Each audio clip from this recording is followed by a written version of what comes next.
Hi hello guys, welcome back to our channel. അപ്പോൾ പുതിയൊരു വീഡിയോയിലേക്ക് എല്ലാവർക്കും സ്വാഗതം. അപ്പോൾ ഇന്നത്തെ മഴയുള്ളൊരു ഈവനിങ് നമ്മുടെ കടയിലാണ് കേട്ടോ.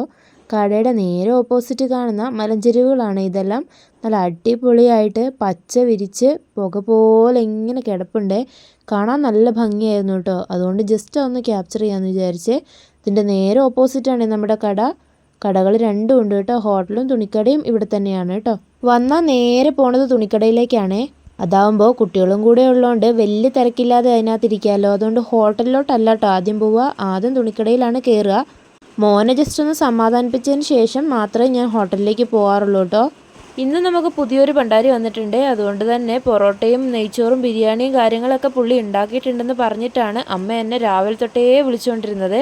ഗ്രാമസഭ ആയതുകൊണ്ട് മോക്ക് ഇന്ന് 3 മണി വരെ സ്കൂൾ ഉണ്ടായിരുന്നുള്ളൂ. അപ്പോൾ അത് കഴിഞ്ഞിട്ട് ഏതായാലും വരാൻ ഓർത്തിരുന്നതാണ് കേട്ടോ ഇത്രയും ലേറ്റ് ആയത്.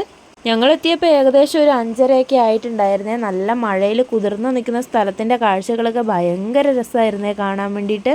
സന്ധ്യ ആയി കഴിഞ്ഞാൽ ടൗൺ കാണാൻ നല്ല രസമാണല്ലേ. ഈ സ്ട്രീറ്റ് ലൈറ്റും കാര്യങ്ങളും ഒക്കെ തെളിച്ചിട്ട് ഈ സന്ധ്യ മയങ്ങുന്ന സമയങ്ങളിൽ വണ്ടിയുടെ പോക്കും കാര്യങ്ങളും കടകളിലെ വെളിച്ചവും എല്ലാം കൂടെ കാണുമ്പോൾ ഒരു വൈബാണല്ലേ. എനിക്ക് ഒത്തിരി ഇഷ്ടമാണ് കേട്ടോ സന്ധ്യ ആകുമ്പോൾ എങ്ങോട്ടെങ്കിലും ഒന്ന് ഇറങ്ങാൻ വേണ്ടിയിട്ട്.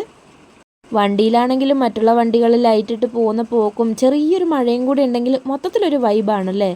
അപ്പോൾ ഇരിക്കുന്ന നേരം കൊണ്ട് തന്നെ നല്ലപോലെ ഇരുട്ടിയിട്ടുണ്ടായിരുന്നു കേട്ടോ. കാർമേഘങ്ങൾ ഉരുണ്ട് കൂടിയിട്ടുണ്ട്. എപ്പോൾ മഴ പെയ്യണമെന്ന് ചോദിച്ച് നിൽക്കുകയാണ് കേട്ടോ. മോളുടെ ബുക്കും പുസ്തകങ്ങളും കാര്യങ്ങളൊക്കെ ആയിട്ടാണ് കേട്ടോ ഇറങ്ങിയത്. മോൾക്ക് പഠിക്കാൻ ഒത്തിരി ഉള്ളതുകൊണ്ട് തന്നെ വീട്ടിൽ പോയിട്ട് പഠിപ്പിക്കുക എന്നുള്ളതൊന്നും നടക്കാത്തതുകൊണ്ട് തന്നെ ബുക്കും പുസ്തകമൊക്കെ ആയിട്ട് തന്നെ ഇറങ്ങി വന്നത്. അപ്പോൾ അവൾ അതവിടെ ഇരുന്ന് പഠിക്കുമ്പോൾ മോൻ നല്ല ഉറക്കം വന്ന് നല്ല ശല്യമായിരുന്നു കേട്ടോ. അവൻ അന്നേരം കിടന്നുറങ്ങിയേ. അവൻ ഉറങ്ങിയതിന് ശേഷം ഞാൻ പോയി എന്നാൽ എന്തെങ്കിലും കഴിക്കാമെന്ന് ഓർത്തിട്ട് അങ്ങോട്ടേക്ക് ഇറങ്ങുകയാണ് കേട്ടോ. ബിരിയാണി എൻ്റെ ഓൾ ടൈം ഫേവറേറ്റ് ആണ്. അതുപോലെ തന്നെ പൊറോട്ട എനിക്ക് ഒരുപാട് ഇഷ്ടമാണ്. അപ്പോൾ ഇത് രണ്ടും അപ്പുറം വെച്ചിട്ട് എങ്ങനെ എപ്പോൾ പോകാമെന്നുള്ള തിടുക്കത്തിലാണ് കേട്ടോ ഇരുന്നത്. മോൻ ഉറങ്ങിയപ്പോൾ സമാധാനത്തിൽ ഫുഡ് കഴിക്കാമല്ലോ എന്ന് ഓർത്തിട്ട് വന്നതാണ് കേട്ടോ. വേഗം ഒരു പൊറോട്ടയും കുറച്ച് ചിക്കൻ്റെ കറിയും അതേപോലെ തന്നെ ഒരു ചിക്കൻ പീസും എടുത്തിട്ടുണ്ട്. പൊറോട്ട കുറച്ച് തണുത്തു പോയതുകൊണ്ട് അതിൻ്റെ ചെറിയൊരു പ്രശ്നം ഉണ്ടായിരുന്നുവെങ്കിലും ഇഷ്ടമായതുകൊണ്ട് തന്നെ നല്ലപോലെ കഴിച്ചിട്ടുണ്ട് കേട്ടോ. അതേപോലെ തന്നെ ബിരിയാണിയുടെ റൈസ് മാത്രമേ ഞാൻ എടുത്തുള്ളൂ. അതിൻ്റെ മസാല എനിക്ക് അത്ര ഇഷ്ടമല്ല കേട്ടോ. അപ്പോൾ അതിൻ്റെ കൂടെ ചാറ് കൂടെ കൂട്ടിയിട്ട് ഒരു കഷ്ണവും കൂടെ കൂട്ടി നന്നായിട്ട് കഴിച്ചേ. അതിന് ശേഷം ചേട്ടായി വന്നപ്പോൾ ചേട്ടായിയും കഴിക്കുന്നുണ്ട്.